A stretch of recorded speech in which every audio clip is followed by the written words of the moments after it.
Alors le Gabon a annoncé qu'il ne voulait plus exporter du minerai brut ou concentré à partir de 29. À partir du 1er janvier 2029 et qu'il voulait le transformer sur place.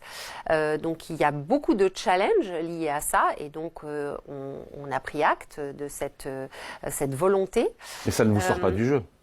Alors, ça ne nous sort pas du jeu. On est extracteur et donc on a effectivement une position qui est très forte au Gabon et très forte dans le monde du manganèse.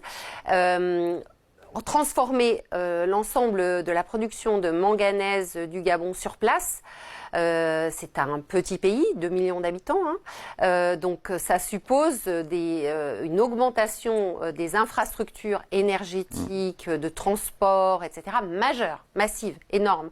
Ça reviendrait à mettre 2 fois la capacité de transformation de l'Europe au Gabon. Ah oui. Donc il faut qu'on regarde avec les autorités. Bien sûr, nous allons coopérer. Hein, nous l'avons toujours fait pour essayer de faire le plus possible au Gabon et avec notre partenaire gabonais. Mais c'est vrai que les enjeux liés, ce qui a fait dire à certains analystes que c'était irréaliste.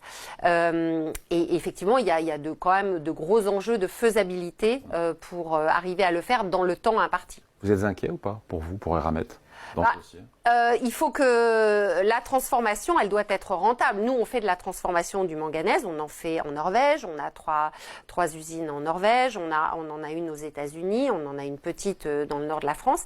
Il faut avoir beaucoup d'énergie, pas chère et verte. C'est ce qu'on a avec l'hydroélectricité en Norvège, c'est ce qu'on a avec le nucléaire en France. On a d'ailleurs une usine au Gabon avec de l'hydroélectricité. Donc il faut de l'énergie en quantité abondante, pas chère, verte.